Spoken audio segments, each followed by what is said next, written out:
Irtiqa, an archive of voices.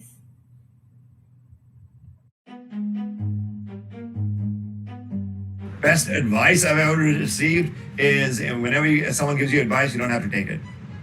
I wake up and I say, I'm a faculty member. I give exams. I don't take them anymore.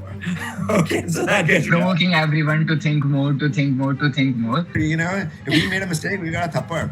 But that's Okay. Hello everyone and welcome to Irtiqa, a podcast where we explore inspiring journey, meaningful idea and the people shaping our world through thoughts and action. And today we are honored to be joined by Dr. Hanumant Singh. Dr. Hanu is a marine roboticist, engineer, explorer and a professor at Northeastern University in Boston. After earning his PhD from MIT, he has spent decades developing advanced underwater robots and autonomous systems that has transformed ocean exploration. His work has contributed to deep sea research, marine archaeology, and environmental monitoring, and he has taken part in scientific expedition to some of the most remote regions on Earth, including Antarctica. Dr. Hanu, thank you so much for joining us on Irtiqa, and we are really excited to have this conversation with you and learn from your experience. Oh, thank you for inviting me. Oh yeah, thanks. So our first question to you is that as students from North India ourselves, like ocean feels like a distant world to us and careers connected to it is not something we hear about very often. And that's why we found your journey so fascinating as this despite growing up far from the ocean, you went on to spend your life studying and exploring it. So we were curious, how did that journey begin and was there a particular moment or an experience that first sparked your curiosity and how did that initial curiosity grow into the work that you are doing today? Oh, that's actually a really good question, right? If you look, especially for all of us from North India, I grew up, my dad was in the Air Force, so we moved around a lot. I spent a lot of time in a place called Kalaikunda, which is near Kharagpur in West Bengal, and then in Delhi and in Chandigarh. But basically, I grew up in the north.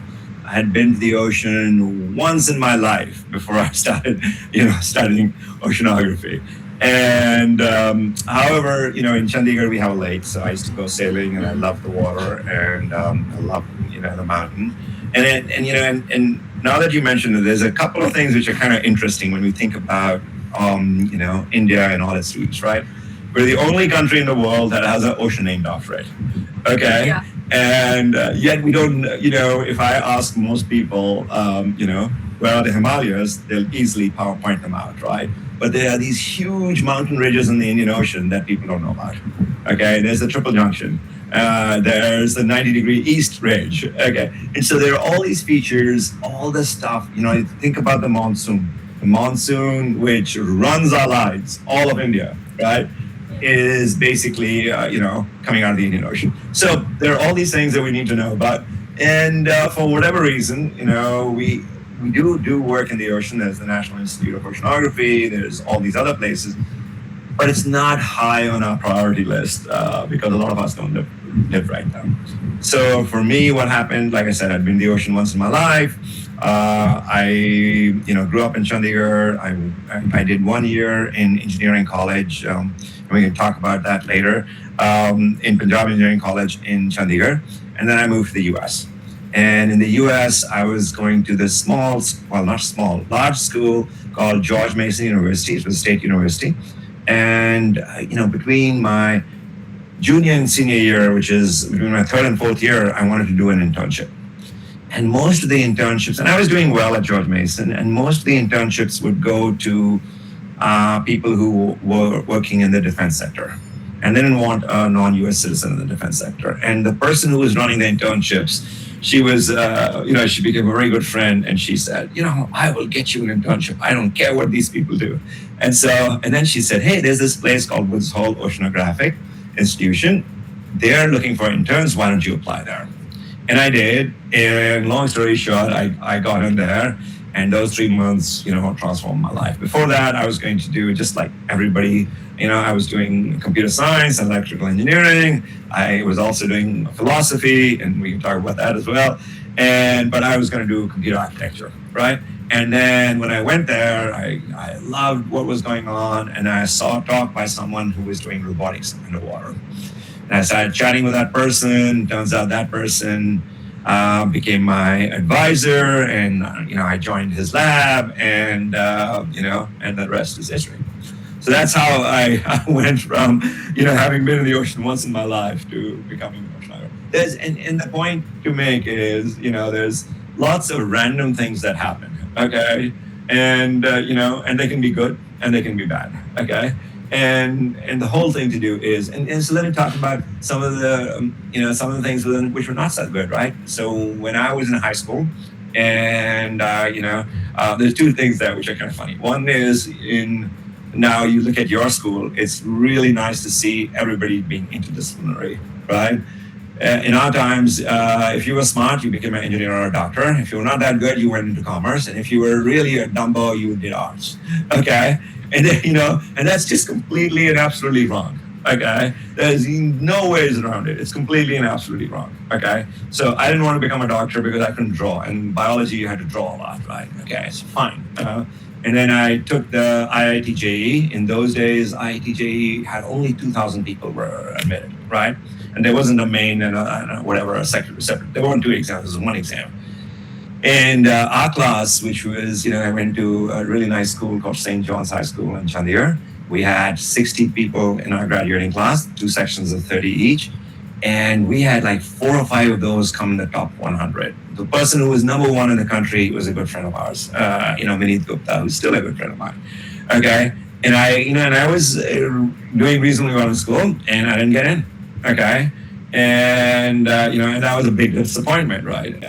You need to learn how to fail. All right. And so and because if you don't fail, and I use this example all the time, okay?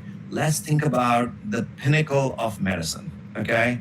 So somebody's become a doctor at the best place in the world, okay? And they say, you know what? I really care about this field. What am I going to work on? And they say, I'm going to work on cancer, okay? I'm going to solve cancer, right? And what happens? 30 years go by, and they are the brightest minds, and they are working with the brightest minds. And yeah, we made small, incremental progress, but we haven't solved cancer, okay? And so what does that mean for that person? If they're not resilient, unlike an exam, it's not an exam, okay? You can't get 100. You can't get a 99, okay? You have to work. If you work on these really hard problems, you will fail. And you need to learn how to fail and take that well, all right? If you just say, oh, I know solve cancer, I'm done, what do I do with my life? That's not the right answer, right? And so, you want to build that resiliency. And how do you build that resiliency? Don't worry, it'll come to you. Okay, you will fail some exam. If you don't, let me know. We'll give you some other exams to work on.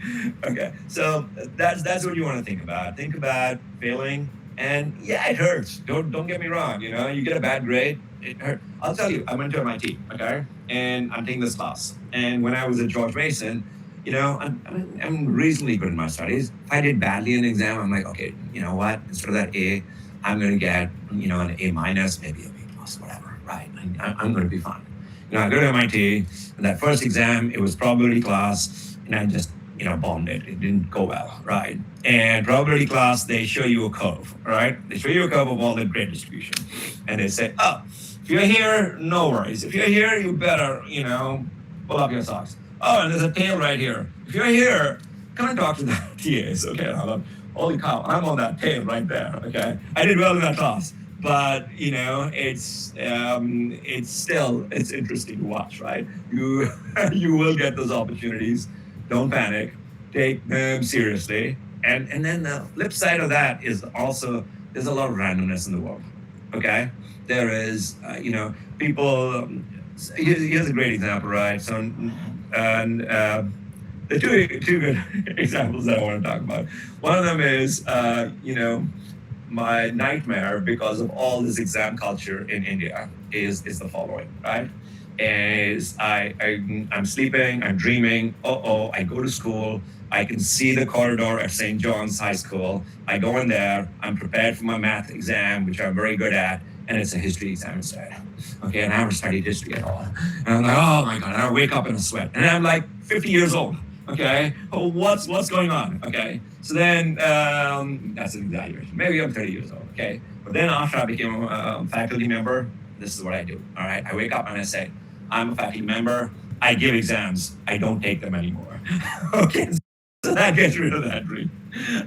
So that's one part of what the system does to you, and you need to get over it. Okay.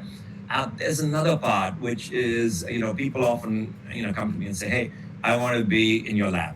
Okay, and they're amazing. Okay, they have all the grades. They've all got all this experience. They really want to do really well. Okay, and unfortunately, what happens is in grad school, like our labs are very small. There are 5 people, so 5 graduate students. Okay, what would I like to do in my lab? I would like to have one student every year, right? And graduate one every year because it's 5 years to a PhD, maybe, and get a new one every year. So one student is the numbers are really, really small, right? But then what happens? My students come in, I have 5 students, they don't graduate, okay?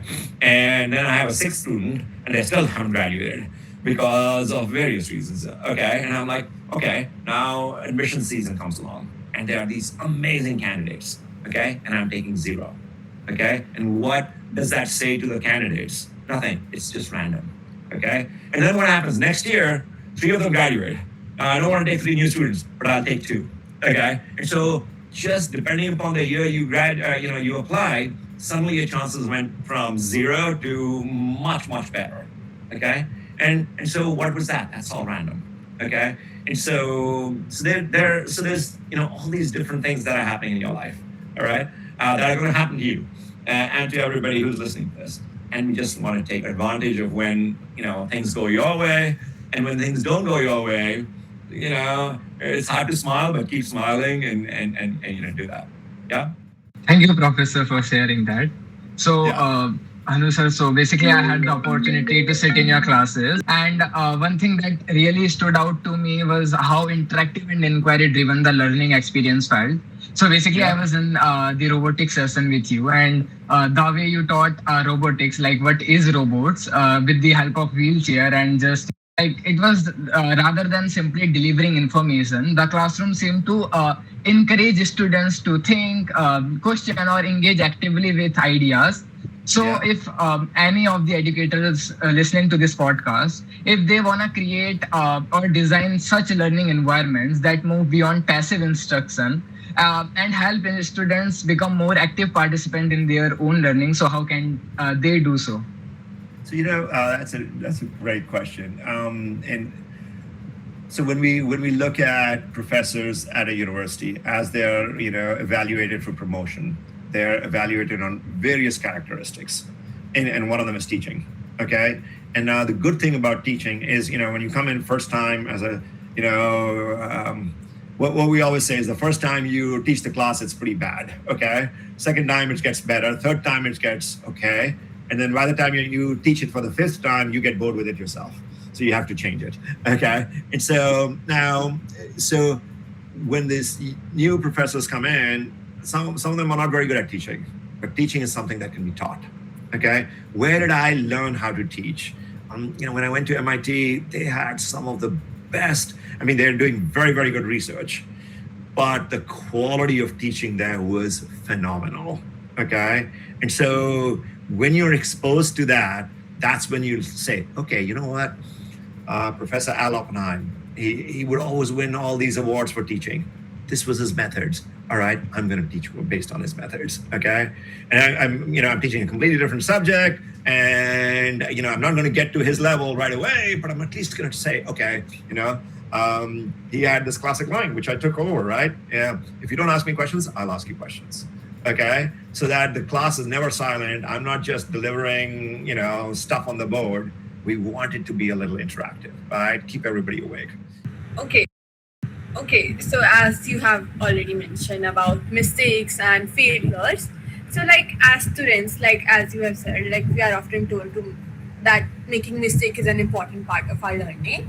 But like wow, that's different. That happened in our time. They were, if we made a mistake, we got a thapper. Okay. But I think things have changed, and in a good way. Yeah, it changed. Yes. Okay, like we are often told that making mistake is an important part of our learning, but at the same time, we are also expected to make the right choice and avoid errors. And this can sometimes make us afraid of taking risk or trying something new, because like there's always an expectation that you have to choose a right path. And throughout your journey, like you have moved across countries and have done like complex research project, and you have probably experienced like both productive failure and avoidable mistake. So like how do you distinguish between a mistake that is that like make you like question something or that you have done, or teaches something valuable to you, or a mistake that should have been avoided? You know, I don't think you can make that. You can only make that difference between mistakes that could be avoided and mistakes that teach you something after the fact. When you're doing it, you have no idea. Okay. Yeah. Having said that, it's an interesting question you ask, right? Okay. So those kinds of interesting issues happen, right? And I think one of the answers, which is what I tell all my students, and also nowadays I have to mentor, younger professors who are just starting out, is to have a mentor. Okay, and what does that mean? A mentor is someone you can talk to, and there's different kinds of mentors, right? You want a mentor who can help you in your work. And so a lot of work people, good companies will actually assign you a mentor. A mentor is not your boss. A mentor is someone who works in the company from some other division who you can go and meet with and talk about without worrying about, specific things. You can say, your boss sucks, okay, but you can't say that out loud. You say, I'm stuck in this position. What do I do? And your mentor might say, you know what? There's an opening in this other department. Maybe you could go work over there. Okay, so there's different kinds of mentoring arrangements that you want, right? You want someone who is very familiar with what you're doing. So that's one kind of mentor, and you can you can have this even in college, right? Some senior that you can talk to. Okay, okay. A lot of people are really, and then I would do one other thing when I'm picking mentors. If you're female, I want you to have at least one female mentor. Okay, because even in these times, the pressures you have on women are very different. You don't think it right now. When you're in high school, it almost doesn't matter, right? When you're in college, it almost doesn't matter. And then you get married, you have a kid, and things are a lot better now in terms of sharing duties, but you still are the primary caregiver. Okay, and you try and balance that out, and then you're doing so many things. You're trying to be superwoman. Okay, and it's very hard. All right, and then so you want to have someone who's done that before and can tell you it's okay. Right. So those are the things that matter. Again, you guys in high school, you have a long ways to go. You probably don't need to listen to this, but it's something in the back of your mind. You don't have to do anything about it right now, but 10 years later, maybe you want to think about something like this, or 5 years later, you want to think about something like this. Okay. As students ourselves, we have been going through this education system for a long time now, and I think you yourself, as you have experienced both studying in India as a high school student and also then moved on to such research environments, what do you think when you look back on your own journey that when we focus so much on achievements and marks and ranks and scores, that sort of joy of learning and exploring is lost mostly, right? So do you Yes and no, right? I think yeah. So okay, so let's talk specifics, right? I went to St. John's High School. There, the teachers were amazing. Okay, we didn't focus on the exams as much. Okay, we learned. In fact, some people would say, "Oh, why is he not teaching this stuff? Why is he talking about this stuff? This is not in the syllabus." Like, Brother Meredith, who taught us, was amazing. Okay, everybody in the class loved him, and he would teach us all this stuff. I was like, I don't care if it's not in the exam. You need to know this stuff, and we need to have fun doing it, right? Same with math. I remember a math teacher would say to, okay, you won't have time to derive this, okay, but okay, memorize all these proofs. But I would do the proofs again, and I remember an exam where she said, if you did the proof this way, it's wrong, okay? Except for Hanu, because he derived it this way. Okay. And then there's other parts of it, which right now so remember I was telling you about my friend who was number one in India in IIT-JEE. He was really into math, okay? He was the son of a math professor, and he loved, and he was also, that's actually one other interesting, fact about people, right? Sometimes the ultra competitive try to hide from each other. Okay. My friend Vinit Gupta was not like that. You asked him anything and he would take the time out to explain it to you. Okay. It was not a competition. Right. And then this is another, I don't know how it is with your school. This is another interesting fact that shows up sometimes, right? Let's talk about sports. You're playing sports and there's this neighboring school which you guys hate, okay? Because they always beat you and you beat them, and once in a while this happens and that happens, and you're like, whatever, right? And then you're in the US and you meet this random person and you say, hey, where do you go to school? Oh, I went to school in Chennai. You went to school in Chennai? I was in Chennai. Which school were you? Oh, you were in that school. And then you realize, no, that doesn't matter. You were, your buddies from the same town. Okay, so that's another thing which is kind of interesting thing. Time brings perspective. Okay, and it's not a competition. You think of this as a competition. This person came first, you came second. In the long run, it doesn't matter. Okay, be good, be kind. Try and help people. And then that brings me up to one other thing, right? A lot of times, especially in India, I'll tell you another story about something that happened to me. Okay, is your parents may be very supportive. Your family may be very, very supportive of you. But you've got that aunt or that uncle who's going to poo-poo it, right? Oh, you didn't get into IIT. And your parents are like, don't worry about it, you're fine.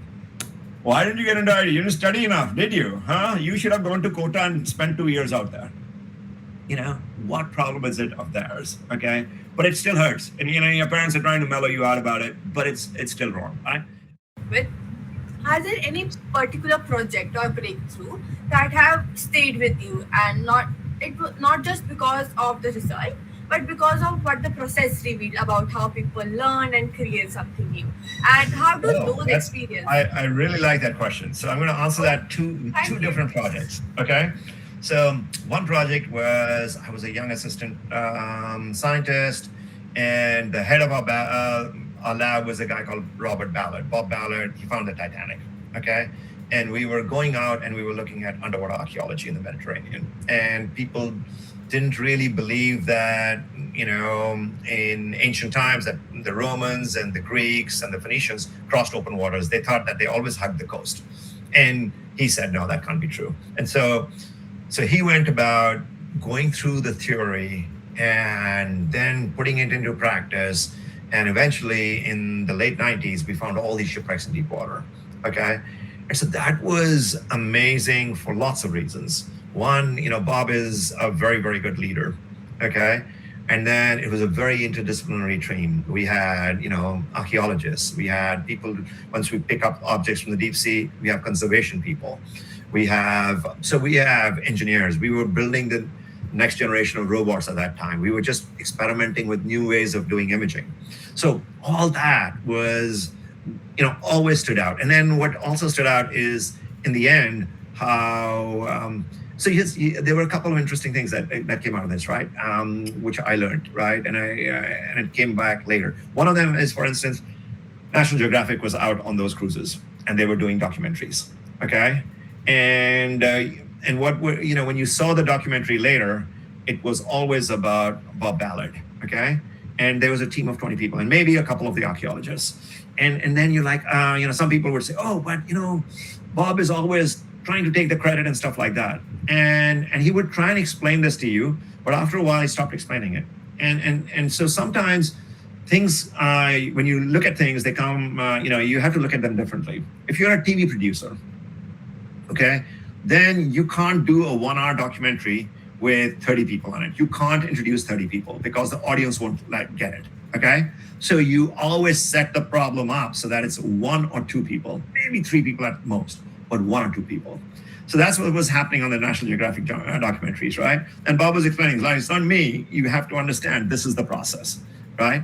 And then, many years later, we went to the Arctic, and then I was the leader, and they were doing a documentary about me and the chief scientist.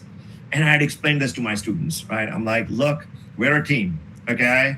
And it's not about me. We're writing the papers together. You guys are doing more of the work than I am, right? And when this documentary team came, they went with us to see, and then afterwards they said, oh, we're going to send another team to Woods Hole just to do some more interviews. Okay. And they did 2 days of interviews. Okay. And they interviewed the chief scientist, and then they interviewed a couple of my students, okay, who had done a lot of the work, right? And they were there in the background, but they had 4-hour interviews with each of these 2 students, okay? And then when the documentary came out, they didn't use a single minute of that. They focused it on Rob and me, okay? And so, so that was an interesting lesson, right? And the students were disappointed a little bit, right? Even though we had told them, even though they understood. Okay, so that was kind of interesting to see it both ways in my career, right? Early on, when Bob was explaining it to us and being very honest about it, and then I tried to explain it to them, and they did get the understanding, but they still got disappointment. But both those were amazing expeditions, right? You find deep water shipwrecks for the first time. The archaeologist who's on board wins an award for pioneering this whole field of deep water archaeology. It's very gratifying. Okay, and then what else do we want to talk about? The other thing which is kind of interesting to think about when we do these interdisciplinary activities. Now, Bob Ballard is a little bit of an anomaly. He's a risk taker. Okay, he will go out and do things that most people would not dream of. That's how he found the Titanic. That's how he did deep water archaeology work. That's why the U.S. Navy is naming a ship after him right now, which is a big deal. Okay, but typically, and this is actually kind of interesting, is that the people who are established in their fields will take less risk than the new upcoming scientists. So when we were looking at penguins, we had this brand new scientist. Her name was Stephanie Januvria. She said, Hanu, I want to make maps of the entire penguin colony. And originally started out with a camera, and she's like, I want to just make a big panorama, just like you make underwater. I want to count all the penguins there. And then she tried to do that, and she's like, they just get hidden by all this stuff. Can we build a drone? And in those days, you couldn't buy a drone. You had to build them. Okay, and they were really hard to build, and they were not very good. You had to be very good at flying them. Nowadays, of course, you can buy one off the internet, and you can take 30 seconds and read something, and you fly it. Okay, then those times it took a week of flying. You still crash them a lot of times. And so we built a drone for her, and we could kind of sort of make it work. Okay, and then she said, oh, I'm going, and she's very busy, and none of you can come along.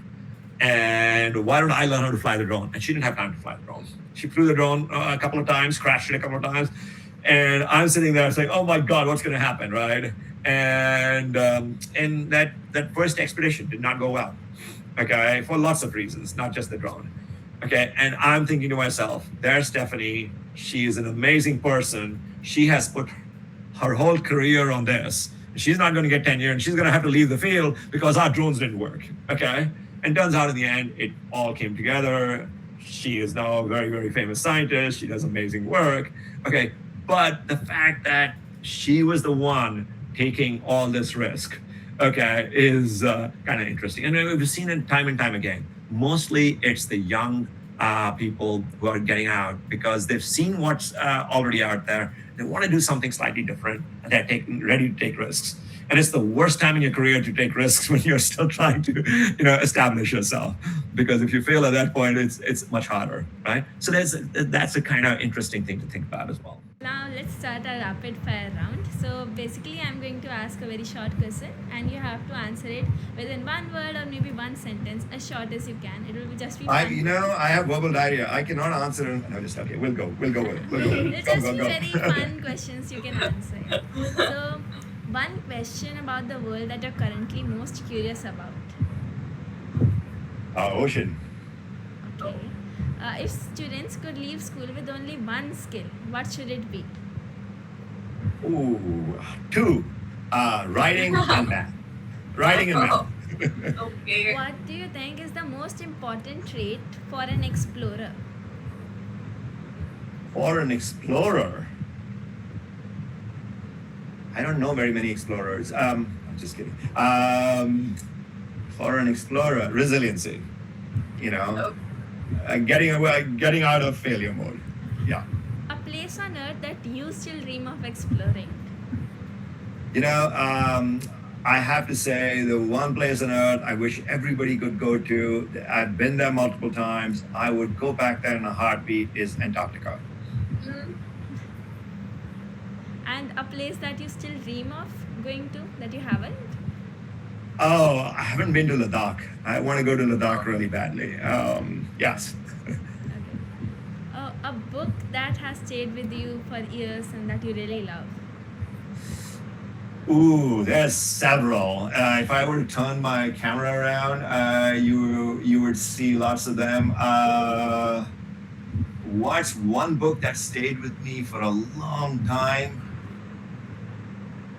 That's an interesting question. There's, how about an author instead? Okay. Professor is doing cheating. No, I'm not cheating. How about an author? I mean, so there's, I think my favorite author right now is someone from Pakistan, Daniel Muinuddin. But that's not recent. It hasn't stayed with me for a long time. He's amazing, and the early Salman Rushdie, some of the earlier Salman Rushdie books were very good.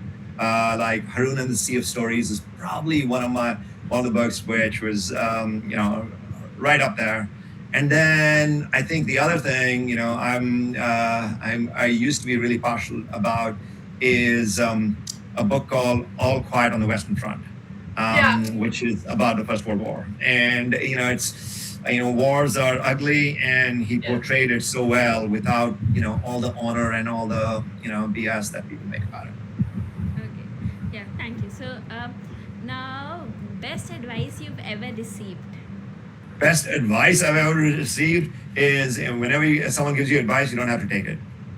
Oh, that's a pretty good advice. Okay. One word that your students use to describe you? Loud. I have this, one of the reasons I'm a good teacher is I have this loud booming voice. And the joke in the lab is, Hanu's not in his office. Where is he? Oh, I heard him on the 4th floor, and we are on the 7th floor. So, Okay, sir.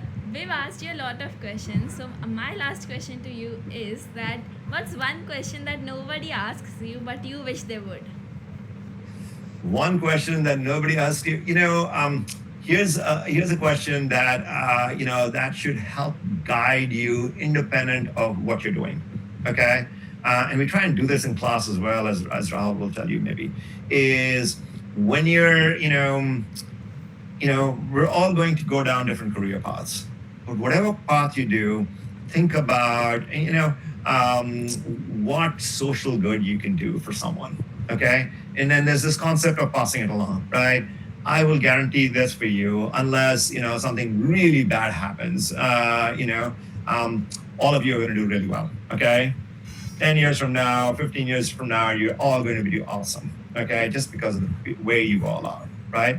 But what I want you to also think about is give back. Give back to your school, your community, the places you came from, the people you don't know, okay? So do something for social good. It's really exciting to find a shipwreck. It's just as exciting for me to talk to you guys. Okay, Yeah. and so that's what I want to encourage you all to do as well. All right. Very strong. Hanumant sir, thank you so much for taking this time to have this conversation with us and for All right. sharing not your journey but also the questions and experiences that have shaped it. As students ourselves, it was incredibly meaningful to hear how a life guided by curiosity can lead to places we might never have imagined. We hope this conversation reminded you that learning does not begin alone with having all the answers. It begins with asking questions and staying curious. So thank you for joining us. Until next time, keep questioning, keep learning. This has been Irtiqa, an archive of voices. Thinking about research often feels just distant or like something reserved for universities or experts. But even though I believe exploration and inquiry can begin much earlier. So why do you think such researches are important, and what are some ways young people can start engaging with research or inquiry driven learning while they are still in school? Oh, that's actually kind of interesting to think about, right? So, there's all these, in the US, there are all these clubs, right? So it's not part of your regular learning, but just like you guys are doing a podcast, I don't think you get graded for your podcast, right? Do you get grades for that? Are you going to get a 95 on this one? I hope you don't fail on this one, okay? Don't fail on that. Unless, if you fail, it'll be a lesson in resiliency. Okay, so we'll take it that way. But doing something because you're passionate about it, whether it's, so you guys do, a lot of ornithology, right? Bird watching. You also do a lot of filmmaking. You also do a lot of, and nowadays it's easy to have reasonable cameras, So you mix all of that and say, you know what? We are going to do a time series of birds in Uttarakhand around our area. So it's something that will help everybody, down the line. You are here for 1 year. You guys are going to say, let's document and list and take pictures of every single bird that we saw. Okay, so we have this catalog, and and the next year after that, and the next year after that, and then suddenly you see these things, and what are the dates that these birds are showing up on? Okay, that's the kind of data that the ornithology labs all want, but they don't have the people. You guys are local, so you can make a difference by doing that, right? You can go to somebody and say, look, this is what we're doing. What do you think? Who's a regular ornithologist? Can you help us? And they may blow you off. They may not even answer your email, right? It's okay. That's resiliency, right? Or so you try and figure that out. And nowadays, the web is very democratizing. Okay, put it up there, talk about it, make that data available, and so even if nobody picks it up, it's something that you should feel good about. Look, we've looked at the area around our school, and we're looking at that. Okay, and we're looking at how it's changing and what's happening to X. Okay, so those are the kinds of things which you can do, and you don't want to do them. It's sometimes hard to do them independently. If you can find either something that's happening nationwide or worldwide, or form a club or something like that, and that way you have some direction. For robotics, they have this First Robotics Club where they do all these competitions. Okay, and that just builds up interest in that field. So we can do that for the environment. And so that would be kind of cool to think about. Thank you for listening to this conversation. We hope this left you with fresh questions, new perspective, and something to reflect on. If this conversation resonated with you, share it with someone who might enjoy it too.